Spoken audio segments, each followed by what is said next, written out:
This is where we come together, right? Moss Adams Yep. and Paramify comes together. So we have a shared client and who is relentless, right? On progress, right? And he's like, hey, we really like Paramify for what we're doing for GovRAMP. What are you guys doing for 20x? And I'm like, well, we're working on it right now. It actually aligns really well with how we've always been thinking about it. And he's like, I agree. Can we do 20x with you? And I'm like, okay, yeah, for sure. I'm like, Yep. okay, yeah, we'll do the package. And he's like, no, I want the auditors to come in too. And I'm like, we don't even have, I haven't even designed an assessment portal. I haven't even done that yet. You were about to. What are we? The timelines are like less than 2 weeks, right? And so we're like, okay, are you okay? Like, hey, we're talking to Rob. Rob, is your auditor okay? This is just, it's a spinning pinwheel, right? On fire. Are you okay with working out a stage? Like, we're just figuring this out together. And he's like, yes. Then you guys are like, I mean, Yeah, we were like, oh, for sure. No, it was one of the greatest experiences doing that with Rob. And because like you guys, it upended us, and look at it from Pete's perspective, from the PMO, there's never a good time for change in FedRAMP. You can't win everybody over. And of course, you have everybody blowing everything up on the, GitHub chats and, LinkedIn and all this kind of stuff. But we got through it. And we, just as we finished, I think, Isaac, correct me if I'm wrong, just as we were about to submit, the final low 20x KSIs came out. And that's when we both became apoplectic and we're like, because great. we had to go back and change some stuff. I think that's just, from being in this industry that long, that's just the nature of it.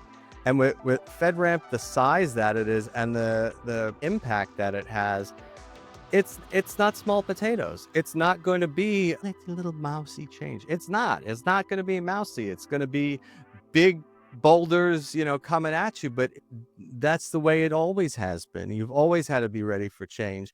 And, we went through the deltas, and you and Flock and, my team pulled it together. We got it in on time, and we were one of the first 4 to go on the website. And, it was a great experience because not everything is all, dilly-dallying and, slow moving. You got a client, you got a deadline, you got bills to pay. Well, then you got to meet that client's deadline. That's reality.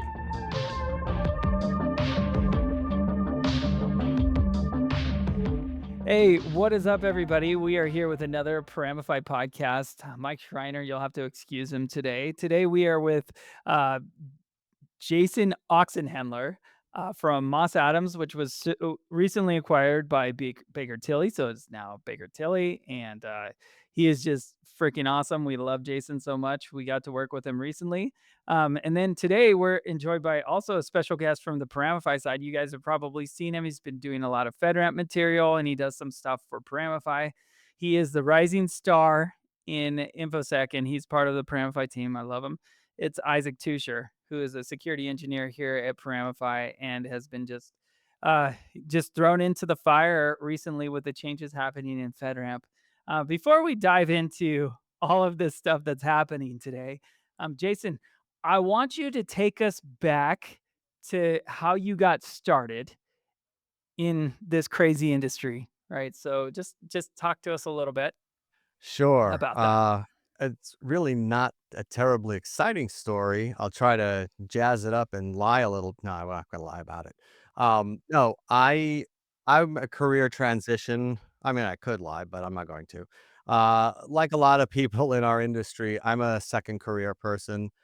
Prior to even remotely thinking about getting into IT, I was a news anchor a couple of chins and 40 pounds ago. So I had more hair back then. I wasn't married, so I was able to go on TV without being embarrassed. Now I would never do it. Anyway, the TV business kind of didn't go the way I had hoped. And so uh, through a friend of a friend, a career in IT, starting as a tech writer for a company that's no longer in existence. I did tech writing for about 6 months and was kind of like, what am I reading here? Like, this is really interesting stuff. Now, mind you, this is 2008, 2009. So I started training on the tail end of NIST 826, which is no longer in existence, and I started with 853 Rev 2. So I've seen Rev 2, Rev 3, Rev 4, and Rev 5. So it's like the rings of a tree, I guess. And I did 4 years of this small company, and then I moved on to another company as a FedRAMP program manager, and the first assignment literally of the day when my boss gave it to me, he handed me a piece of paper and he said, "Go do FedRAMP." Okay. And so what he handed me was, back in the old days, there used to be um, a CSP would get feedback from one agency, which I guess you could not one agency, but one company that was contracted for reviewing. And so we got that, I won't say the company, but um, we got that sheet. We made the changes. We submitted it. A week later, we get the same sheet back. And I'm like, this is very familiar. We just did these. And I messaged the PMO and I said, "We've done this already. Did somebody, something get crossed in the wires?" And then I think there was like radio silence. And then I get a call from Matt Goodrich. Now, you usually didn't want to get, I can say this because I know him well. You usually don't want to get a call from him. But this call was actually explaining what kind of happened. So, as a I guess not a consolation prize, but as a favor, really, they paired us up with an ISSO, because back then you had the cloud service providers, the middle people, which were the ISSOs, and then the JAB. We were sort of, well, I eventually became a part of the JAB, but I'll get there in a second. So I worked with this one ISSO. Probably name sounds familiar. Her name is Ashley Mahan. She was once the interim direct. She was once the director of FedRAMP. She was the interim for a little while, but before that, she was actually the FedRAMP agency evangelist. So she was the one who was shopping around the idea of agency sponsorships at a time when it was kind of a foreign entity. So Goodrich calls and he said, "Listen, all of this went down. We're going to pair you up with an ISSO to help you get the package straight get it on the straight and narrow." So Ashley and I became fast friends. We had an engineer with us who was helping us with the technical piece of it. And then, Ashley may have mentioned, "Why don't you come over?" Or I may have asked. I don't remember. I don't remember what I ate for lunch today, much less 10, 15 years ago. And they were looking to expand the ISSOs, the number of ISSOs. And so I got the job working for Noblesse, which was the contractor for the PMO, and held it for quite some time. I don't know what the current situation is. And so I was sitting, at 18th and F, which is where GSA is, and working with some of the brightest minds in IT. I worked with, gosh, goodness, Andrew Linz was my boss. I worked with Ashley until she flipped to the other side and went over to become a Fed. Lori Southerton, Bridget Dorward, a whole slew of people, Sam Eilette, that, I stayed friends or in touch with, I would say, over the past couple of years. So when I got there, it was very different than it is now. We were the go-betweens between the CSP and the JAB. So, in other words, we would get a package in, we would do the review, and then the package would go to the different members of the JAB, because there was GSA, DoD, and DHS. And we would field all the comments from each JAB technical reviewer. And then we would be we would be the ones who would have to go back to the cloud service provider and say, "Well, this is the problem," and so they would get angry. and then you would, take the changes back from them and make them, and then if the changes weren't to that jab reviewer's liking, then you would have to, take a beating from there, and then, that's why the process took a long time. Back then, it wasn't uncommon to see a package take a year and a half, 2 years to get through, which is why, they brought in, some consultants. They brought in a nice group of people from, the clearing to help, I'm assuming, with process consulting, and that's when things started to morph into, I guess, the last iteration of, FedRAMP, which was you had Noblest take over the GSA, TRR responsibilities, and then we had DHS and DoD, and we worked, with them.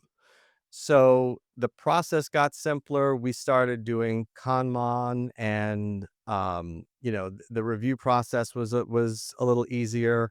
And the clearing came in, did what they did. And Matt Goodrich moved on. We had Ashley for a while, and John Hamilton and Claudio Bololi.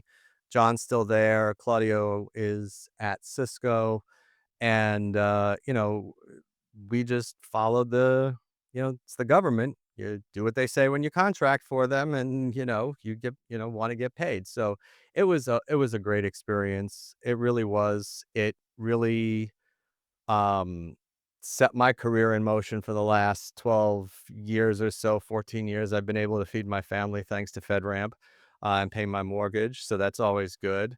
Um, the other thing that I got to do, which was I was incredibly fortunate to do, was co-create the high baseline. At the time, there was no high baseline. And um, there was an increased in demand for it. So me and this gentleman from DISA, he's no longer there, but his name was Ron Rice. And I remember being on conference calls with him and saying, well, what about, we go AC2? Yes. Okay. Parameter this. Nope. Too weak. And again, you're dealing with DOD, so you're not going to argue with DOD. But, we really did, it was really a compromise in most parts. Some things they got that they wanted, some things we got that we wanted. So it was a really awesome experience to have that. And then once it got approved by the JAB, I mean, that was quite an accomplishment and quite a feat. So I'm proud of that. And I'm proud of what, FedRAMP does. I mean, the mission uh, is still the same. It's just, nothing lasts forever, and you can't fight change. So you either with Mhm. it or you're not with it. Yeah.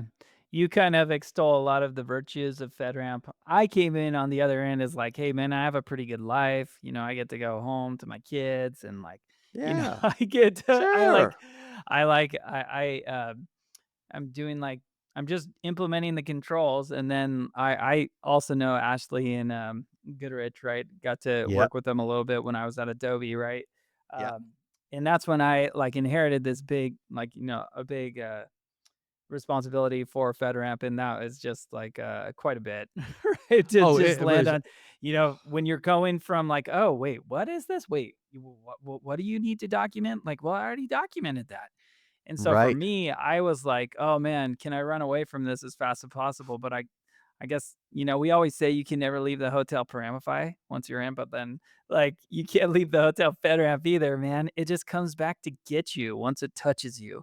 It Yeah. gets you, it's infectious, and the longer you do it, the less, surprised you are by some of the gags that you see come through. Like, I don't know how many times I kicked packages back because, the control said, "The organization must implement," and I'm paraphrasing here, CM4 from my head, but the organization must implement security impact analyses. And you would go and look in the box thinking, oh, please write something legitimate and something substantive and something that's testable.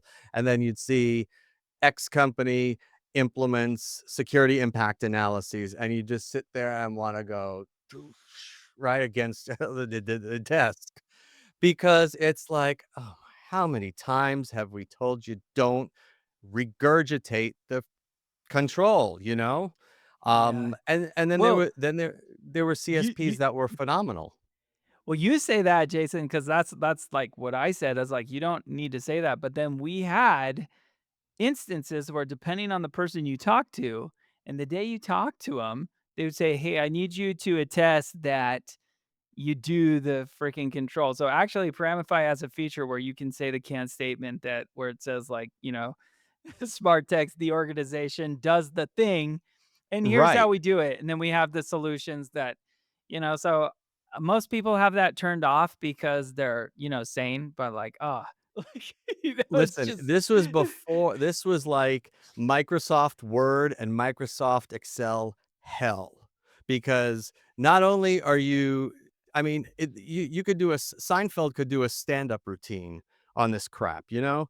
You would get versions and, trying to do proper version control on a document that's 600 pages that somebody didn't turn track changes on, and they're like, "Here you go," and you're going, I just put in 70 comments.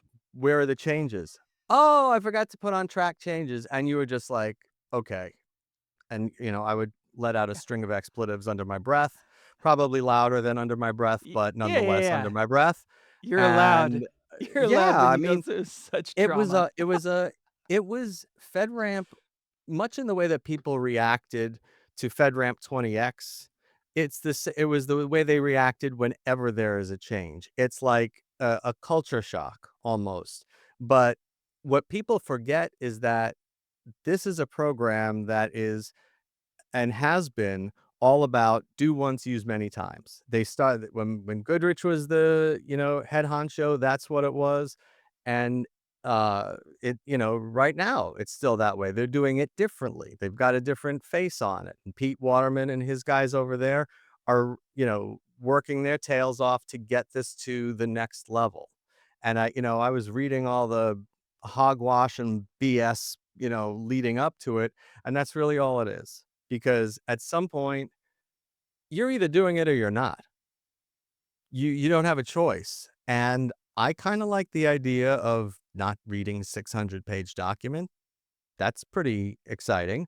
And it's just one of those things, nothing lasts forever, and you gotta get on board, but goodness, some of the things that we used to see come through, you'd almost feel bad. Well, if you had a half a soul, you'd feel bad.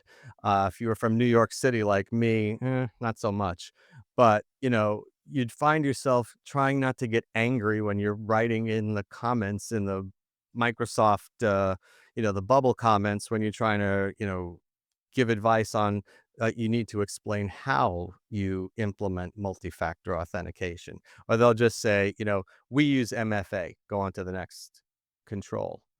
And, there was a lot of, you can't put it all on the CSPs. It was a very overwhelming program at the time. It was very costly, and, it's not for the faint of heart. I mean, if you cannot handle the requirements that they want, even, the KSIs are back then, all the federal mandates and all whatever.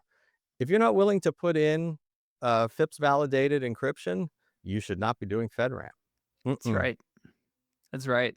You know, I wanna kind of tee it up for Isaac for a second. I come from the same background, right? Like, we were like, "I should not have to explain this 59 different times." I'm like, "I already explained how this component, is implemented." And so my very, very basic primary solution for FedRAMP was, the section 13 of Rev in the Rev 4, in the Rev 4 SSPs, which was, "Hey, let's organize. We have all of our risks and we have solutions for those risks. I want to organize those and then invoke those when it's appropriate." And it wasn't super perfect at first, and it's still not, but we improved over time. And so our approach was always like, how do we get our environment as simple as possible in the very beginning? How do we automate how we construct that environment? And that's when about the time when I met Isaac. And so our whole plan was just to do self hosted for our FedRAMP High customers. And then we would just, eventually get FedRAMP at some point.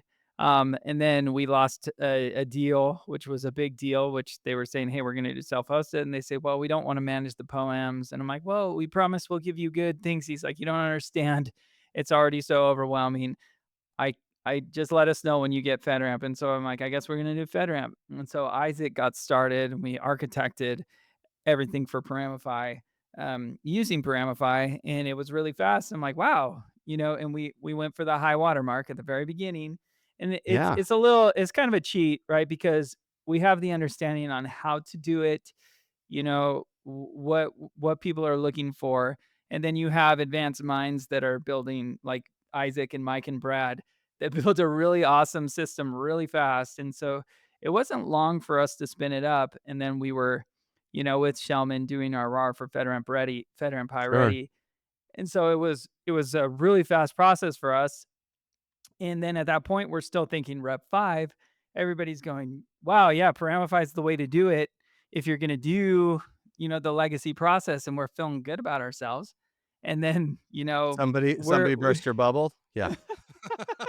well, we're like, "Yeah," so Pete was like, "Hey, yeah, I totally agree with you. It sucks. We shouldn't have to do it." And I'm like, "Yeah, you shouldn't have to do it. We told you to." So, but we thought we were freaking out for a little bit, but we just went to sleep, got some rest, and we thought, "Okay, what's really happening?" Isaac, tell us about that from your perspective. We haven't even let you talk, but here you go. No. Yeah, yeah.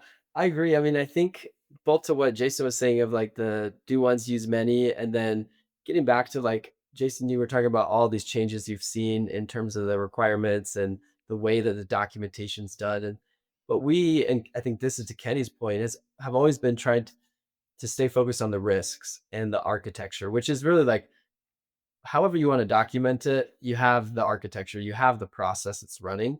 And so if you're focused in on the risk, you can do whatever kind of documentation comes. It's not Sure. too painful.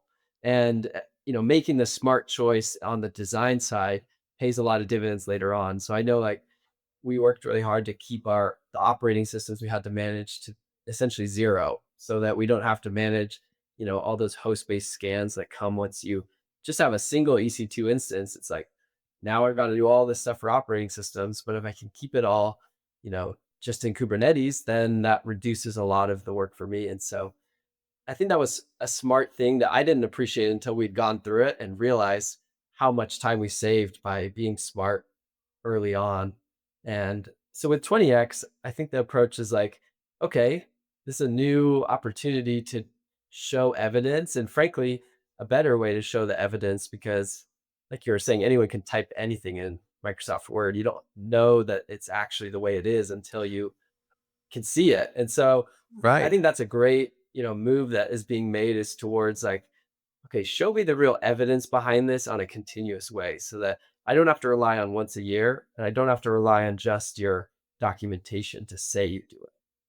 Well, and there's a couple of points. I think, you know, with the documentation and the Kanban of long ago, I think a lot I don't fault anybody. I think a lot of people just didn't know what they didn't know. And it I always used to tell when I was working for Coalfire and I was doing advisory engagements, I would always say, we get you to this point, and then you get your assessment, you get the letter, and then you get one data party, and then Kanban begins. And that's really where the main that's really where the rubber meets the road because you can go through the assessment, but you got to be on top of that POAM, those scans, those out of band scans, the SCRs, and all that sort of stuff. And maintaining a POAM, if you got a lot of findings, that's a royal pain in the you know what. So it's something that as I've been an assessor, I've been an advisor, I've been a JAB member. I've seen it from the different angles. And the one thing that I could always say, the common thing that I always found was that if you didn't have, and I know this is going to sound too CISSP ish, but I always found that if you didn't have executive buy-in and somebody on, some salesperson was like, hey, we got to do FedRAMP because it's the new shiny object. And then start going, trying to enter yourself through that process, and then realizing, oh, we may need an advisor, we definitely need an assessor. I always found that if you didn't have the executive buy-in, if you didn't do the preparation beforehand, like telling that salesperson who has good intentions to, start another revenue stream and say, "Hey, let me see what FedRAMP is, and let's see if we can do this financially, human resource wise," and then, start to, build up to, all right, let's get an advisor in here, let's build an environment, you know, our competitors, some of our competitors have, the IAC, infrastructure as code offerings where they take it out of a box and build it and all that. And I think it just, nobody knew what they didn't know.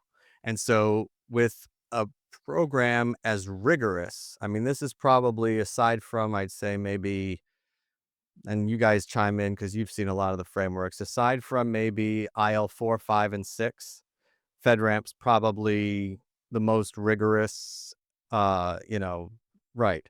Not that the other ones aren't secure, but the other ones are secure, I think, for different To the point, Jason, that areas. sometimes our sales guys will get requests for various frameworks. Give us the ISO this, give us this that, and they'll occasionally respond with, we're working on this framework or that framework, but here's our FedRAMP. Hi, ready. And a lot of times they'll just take that as good enough. Not saying that's a good practice necessarily. I can't endorse it, but I think it goes to show that, yeah, the high watermark that you're talking about. 100%.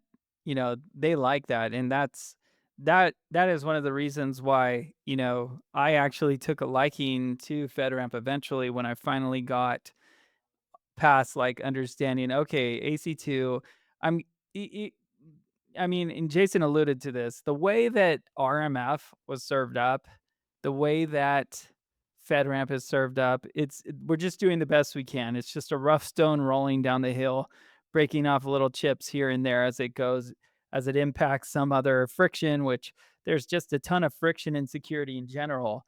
But you're mentioning things like encryption at the endpoints. Um, that's not how people like to think.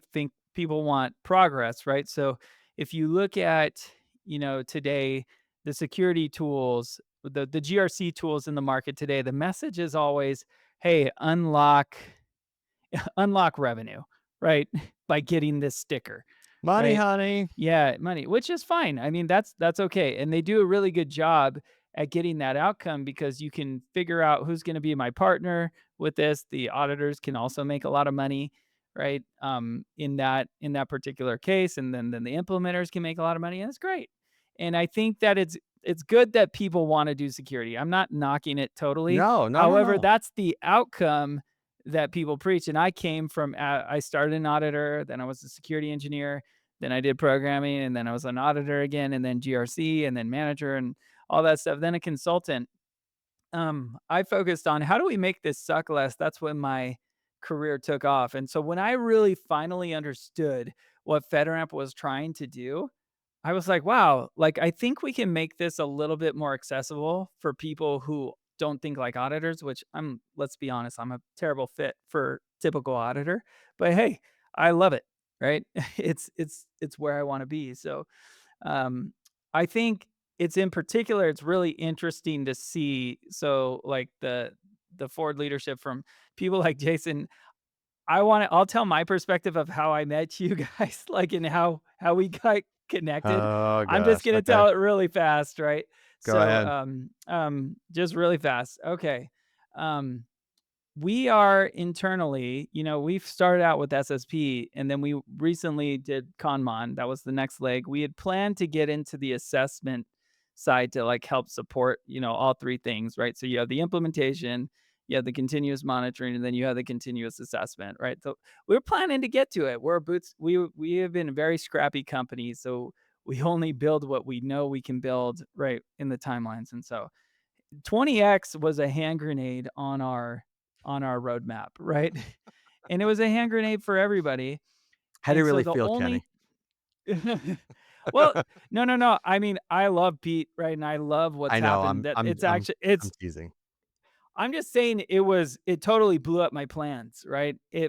It Oh, forced I us think it to blew up move our everybody's roadmap plans. up way fast. Everybody's freaking out. But then I realized I'm like, hey, it's shifting for everybody.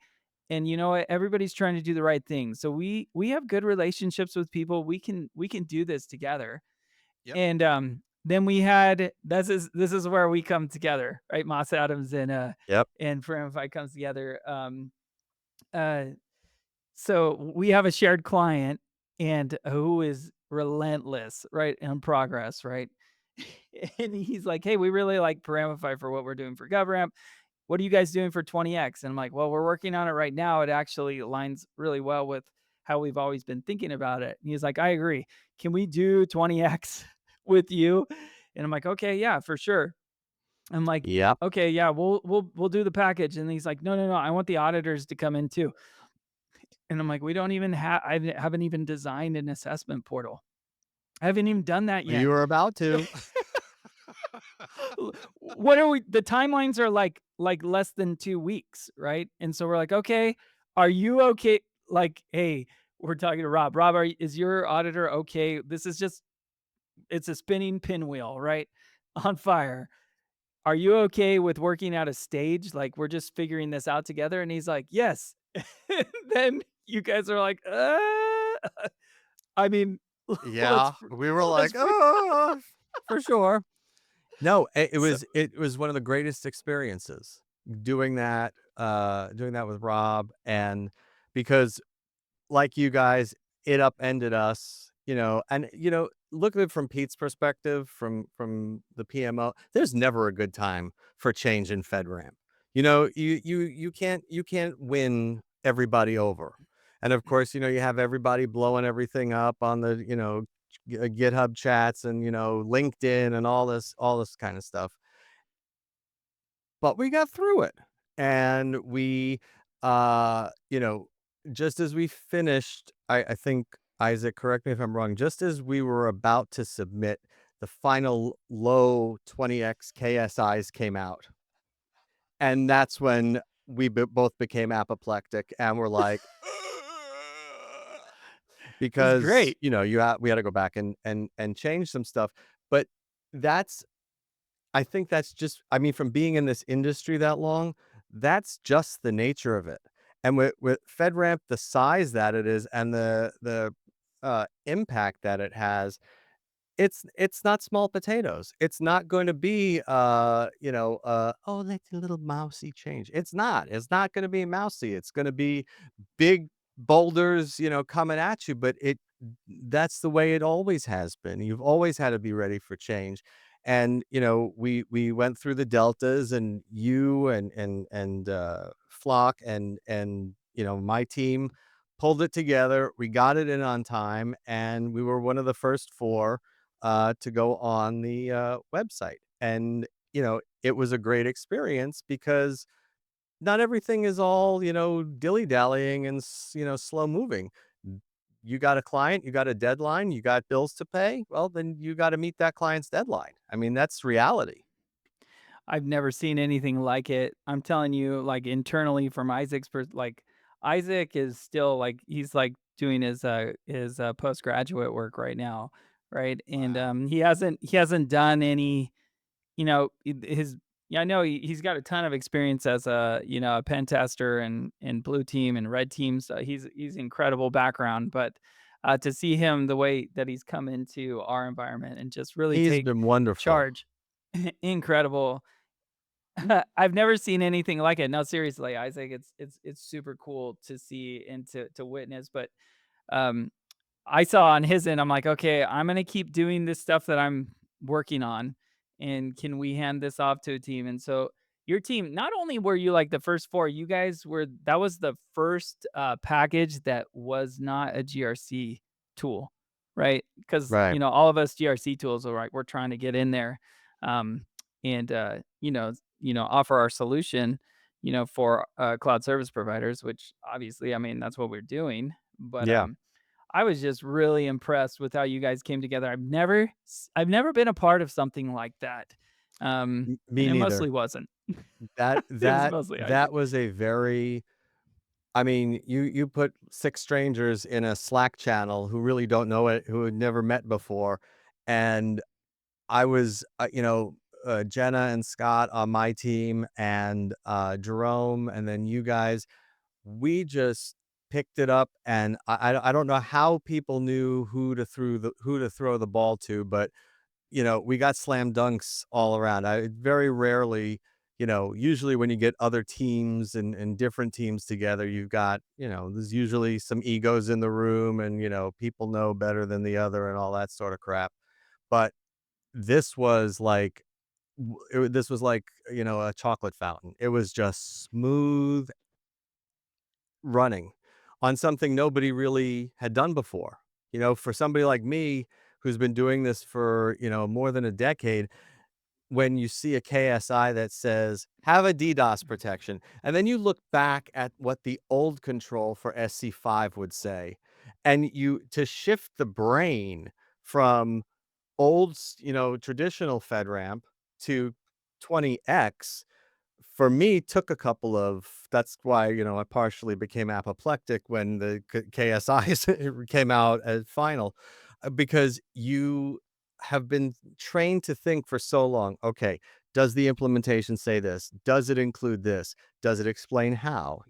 There's so many different you have to I think the best perspective is if you've been an auditor, if you've been an assessor and an advisor, because they both go hand in hand. And if you write a lousy implementation statement, whether it's a KSI or, on the traditional FedRAMP track, you write a lousy implementation statement, you're making it harder on yourself to get that tested because that is the solution to the test as long as it meets, the intent of the control. So I think when, we were going through this, I had come in to Moss Adams about a year ago, and I made some changes when I came on, and so I kind of found it a little hard to say, well, we need to have this, and this, and because this went from one extreme of rigor to let's see how this plays out. Let's try, make sure you have a DDoS tool in place. Whereas the SC5 control, I think, if I remember correctly, was more prescriptive and there were different expectations. But different doesn't mean bad. Different, I think the fact that there's now more freedom, more, there's the expression, there's more than one way to skin a cat. I think that is going to open a lot of possibilities for cloud service providers and, for guys like Isaac who are on the, the back end and the GRC tools, your back end databases are going to go from, like the few things that are in there now as the program's in its infancy. Once things start getting authorized, I mean, it's gonna blow up like wildfire, and I think the PMO is setting up for that. And I mean, what else would you Yeah. expect? I mean, look at I'm trying to think now what the moderate baseline is going to look like. Oh, Yeah. Jason, to what you're saying about like the open flexibility of 20x, I think you have great experience. I mean, setting that high baseline that you You're talked saying about, I'm like old. Thank you. balancing, well, balancing the flexibility with the rigor. Like we talked about how FedRAMP is that high watermark. It's been known as that most rigorous compliance framework.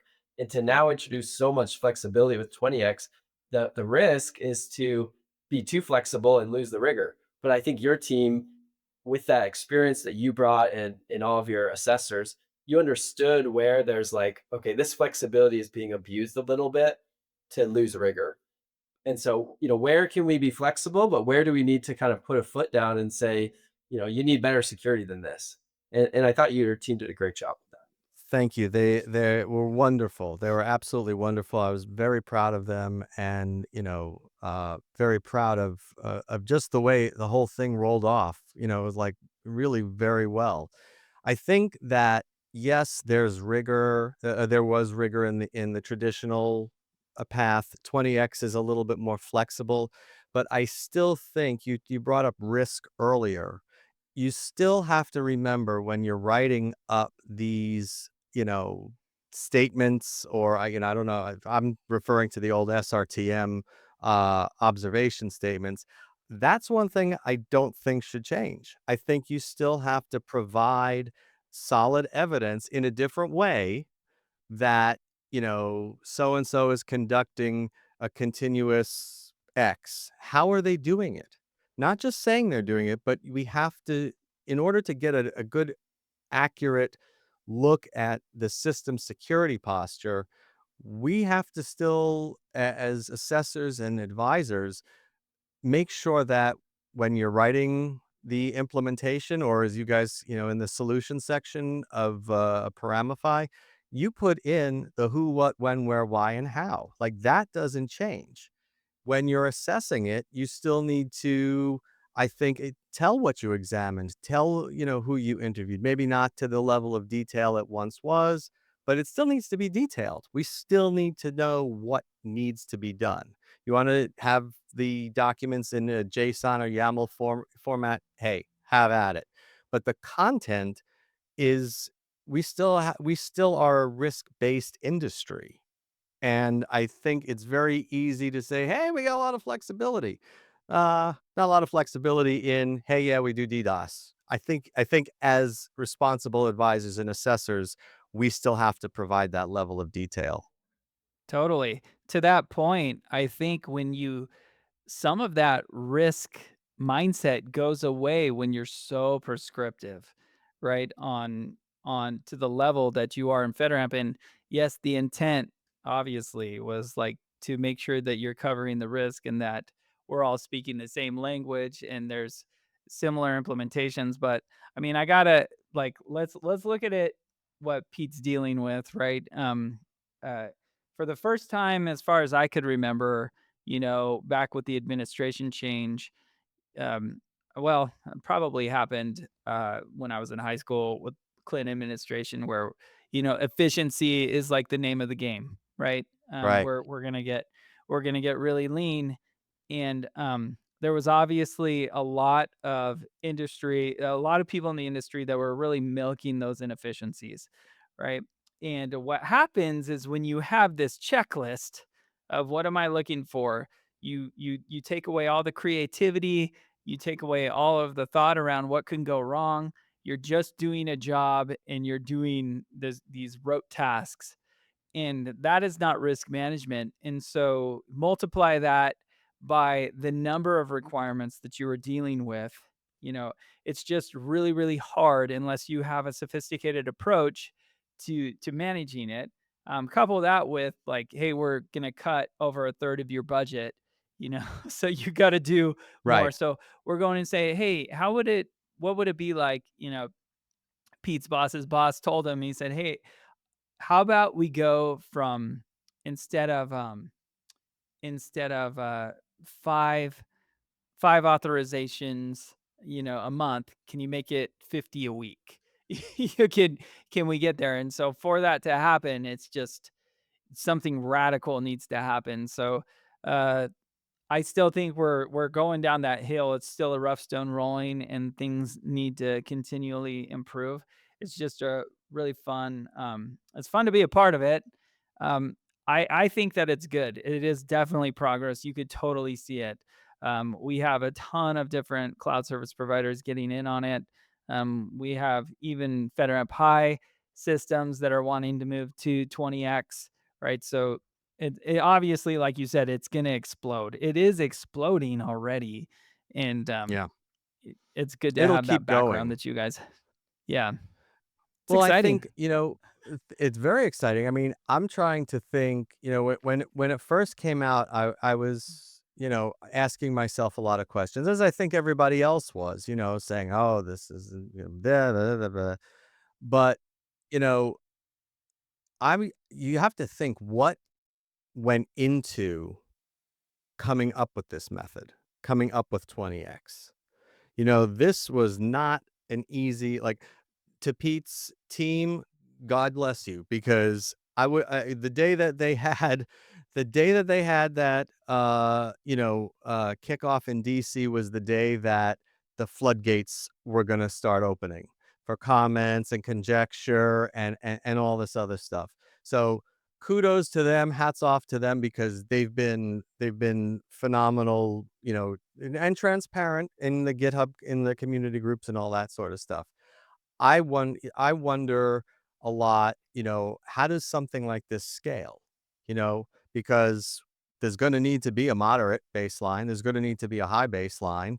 I'm curious to see how we incorporate, if they do go that route, other frameworks, SOC, ISO, PCI, maybe GovRAMP. Who knows? That's another one of my wheelhouses is GovRAMP. How does this affect them? How does this affect other frameworks? So, I mean, yes, it turned the world upside down, which is not a surprise, shouldn't be a surprise to anybody. But I think there are a lot of opens up for a lot of opportunities for efficiencies, but you always have to toe the line. You don't want to cut your nose to spite your face. So that goes back to the risk part of it is, what does the risk posture look like? What is the, you know, is it too much, too little, too much security, that argument, all that kind of stuff. So I think it'll iron itself out as it goes along, but, anybody who can come up with a program like FedRAMP, whether it was Goodrich, who actually he created that, with the help of some GSA folks. But I mean, putting together a compliance program like that is anything but easy. So it shouldn't go, uh, you know, unnoticed. Not that I'm saying I don't have my, opinions and things that, maybe I would do differently, but anytime you roll out like a GovRAMP, I was there for that. That started on paper and came to life. 20x, it's the same thing, and it's not easy. There are a lot of people behind the machine, behind the machine that is the framework. Yeah. There is just such a dependency on n- n- services outside, of the government, right? So Right. cloud service providers, I mean, it has to be us, right? It has to be the assessors and the CSPs working together to innovate, and we'll find I mean, we are actively finding solutions. I mean, Yes, you are. yeah, and so Oh, there we yeah. are. We Yep. find sometimes during engagements, you're finding solutions, and that's fine because we get the problem solved right then and It's there. great. Good idea. Let's ship it. Yep. Let's No, do I it. We're mean, just in stage. the Yep. last time I used I would I last time I used an automated tool like Paramify, I've been away from the GRC tools for a while. I can remember Risk Vision when we had a VA engagement. When I was at HHS, they had TNT. I don't remember the name of it, but it was a very similar. They're all the same kind of systems. My very first time using a system was CSAM, which is in the government. Have you guys ever used Yeah. CSAM? Yeah, yeah, yeah. Yes. We have a integration that we're working on actually for it. So we have Very, customers that have to do it. Yep. very good learning platform, foundational for, future learning and GRC work. It was new at the time. I was working. The projects were from USDA, and they say, "Hey, we want to use CSAM." Okay, and that's where we got our first look at automated, or I don't know if it was automated per se, in the sense that it generated the contingency plan, because we were still uploading attachments, but it was the implementations. I don't know if you guys remember this, the implementations that were automated. And so you were typing them, instead of into a Word document, we were typing them into a I just remember it being tan and having white boxes. That's all I remember. And I mean, you're talking to somebody who started with a Commodore 64 back in the 80s. So take that for what it's worth. But yeah, there was CSAM, RSAM, EMAS, all of those things started to come up in, I guess, within the last 10, 15 years. And, there we wanted to, you got to just balance that efficiency versus quality. And I think, when we worked on the 20x pilot, I felt like this is where, you know, perfect solution from my point of view, which is as a reviewer. I can see the solution. I can see the assessment. I can click off. Like I have everything on one screen when I go through your tool when we did the pilot. So I think there's also an ease of use component. I don't know. I haven't seen the work of your competitors like Vanta or Drata. I haven't seen that yet, so I'm not going to make any conjecture about it. But I think what you guys are offering, ease of use, is incredibly important given efficiency, speed, and time. And, I may be old school here, but there still needs to be a quality review. Maybe it's not reviewing, paper, but I went through 51 KSIs a lot quicker than I went through 325 controls or 1250 assessment objectives. So the ease of use with your tool, and considering we got a control set change or finalization, having that at my fingertips and being able to go in there and look and say, okay, yep, this change, or they added this, took this away. It makes it easy. You want to have that ease of use because, you know 20x and trying to, or any FedRAMP control, any control in any framework, you always got to do your due diligence to satisfy that control, or else you're not secure. So having a tool that's easy to use kind of takes the pressure off in a sense. You know what I mean? Oh, I love that. You can't have risk management without both implementation and then on the flip side assurance. So I always think that there is going to be a important need for assessors who know, right? Yeah. Assessors who are experienced because you can't have security without that. And so I It's true. appreciate the kind words. That's amazing. I love that it heard, and especially I'll tell given you the if you state of where suck, but things I'll were. also give you credit where credit's Yeah. due. Yeah, yeah, But yeah. No, I agree it. Yeah, it's great. it's something you want to, you know, this is a job that is not 9 to 5. You have to, it's like a lifelong it's like lifelong education. It's like a continual education, because I'm sure AI is going to, creep into your product if it already hasn't. Machine learning and quantum. I mean, it's just on and on. I mean, you look at where I started with 826, which I don't even know if you can get a copy of, maybe on the NIST website, or maybe if you know somebody who still uses thumb drives, um, to where we are now, 853 Rev 5. I mean, soon it's going to be Rev 6. What's that going to entail? There's already an NIST RMF for AI. Mhm. Where's that going? I mean, it is just like nothing is the same every day, which ironically enough is like my career in broadcasting. Nothing, it was never the same story every Yeah. day. So that's Yeah. what keeps it Good exciting. good job security and exciting, right? Keeps you Much learning better and than in keeps you TV. Yeah. employed. So this I Well, I just when you mentioned the NIST RMF, sorry, I was like, when you no, mentioned you're the good. NIST RMF, or for the RMF thing for I was thinking, yeah, that's being ignored wholesale across you know, all organizations because it's like we're looking at the progress. What can AI do? Anyways, it was an interesting anecdote. Sorry, Isaac. Go ahead. Yeah, yeah. Yeah, no, you're good.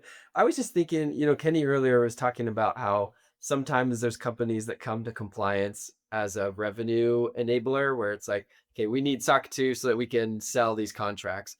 But then there's other companies that are looking at security from the risk management side of like, we can't afford to have problems here. Like our data is important enough that we can't risk a problem. And so it's not so much like we just want the checkbox. It's more like we actually want to do things the right way. And to me, that's part of what that high baseline is that that you help put together is like the high baseline is like, okay, this isn't about just selling a deal. This is more about like we know that what we have is confidential and it can't be exposed. And there's probably people in other countries around the world that are actively trying to get in. And so we can't afford to have a problem, not trying to just get the checkbox. So curious as we move with 20x, like things are moving fast. They say they're doing moderate by the end of this year and then highs on the horizon. What do you anticipate as 20x moves towards high and you have more of those like enterprises that care a lot about security? A big freaking headache. That's what I anticipate. No, it's gonna get tougher, and as it should. You're talking about levels of protection of customer data. You don't want low protection on something that could, by definition, be catastrophic if it got out into the wrong hands. I think that everybody should, the hubbub and the hoopla is over. Like, get over it. This is the future. There are gonna be people who cannot do 20x, and it's gonna be traditional route, the traditional route for as long as they keep it. If not, then, they'll have to move to 20x. But my initial response is, and I've talked with my boss about this, is get over it. Go where the fish are biting. This is what is happening. And so if you want to stay relevant and you want to make money and you want to be a player in this phenomenal industry that's, you know, changing every day, like we just talked about, yeah, do it. Go with it. Be a part of it. Jump in. But you've got to, I think, with something like a high baseline, before you jump into something like that, like let's talk about the traditional one that's in place now. That is not, and that is a costly, a baseline to implement because there's a lot more automation. There's a lot more requirements for, automated tools and a lot more information needed just based on the enhancements and the baselines. So, you have to think short term and long term. Are you going to pursue DoD? Well, think about, high in IL4 or high in IL5. Do you have the finances and the wherewithal to, install a BCAP so that you can deal with NIPRNet or SIPRNet or any, when you get into that level of detail. So I think, we just need, I think, you know, the PMO is going to release what the PMO is going to release. I think like when they released the high baseline last time, you embrace it. If you need it, great. Protect your client's data. If you don't need it, do moderate. But I don't think at this point there should be any shocks or surprises. We know what's coming. They've been transparent. Read the blog, read the emails that go out, subscribe to them if you don't, and it is what it is, and adjust. But the transparency is now giving you the runway to, budget season and training or what have you. I think, this is the future, and you're either in or you're out. It's hard to with something like FedRAMP High, it is hard to be with one foot in the door and one foot out the door. You gotta be all in. I love that. That is, I think that's probably we got our beginning segment in what you just said, Jason. That was amazing. So, Oh, I'm thanks. glad I could help. Yeah. Hey, thanks so much for coming on the show. Anytime. Yeah, well, we'll have to do it again, and we'll have to do it in Sure. person. Maybe we'll come out to DC and do it.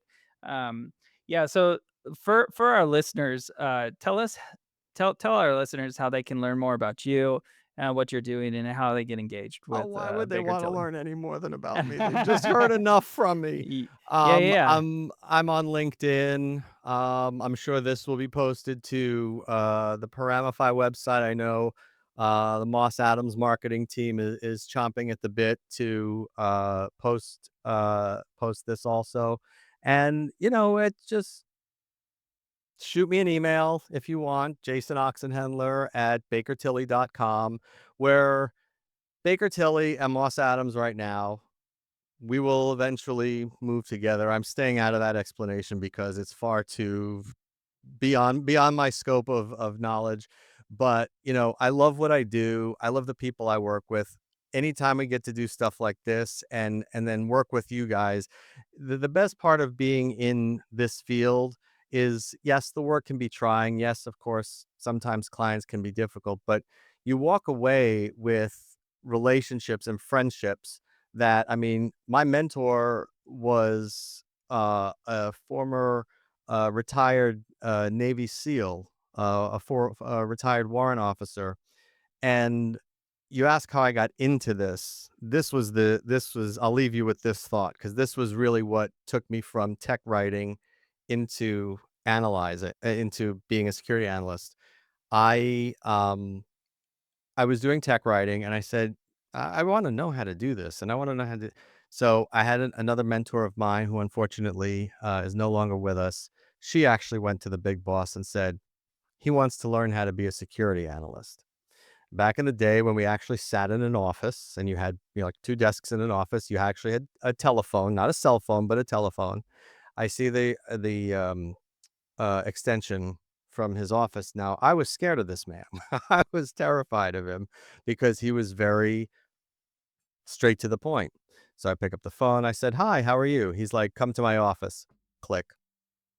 "Ooh, God, what did I do?" Um, and then he says, "Sit down." I said, "Okay." And he goes, "I understand you want to be a security analyst." "Yes, I do. I find it very interesting." Before I could finish, he goes, "I have a question."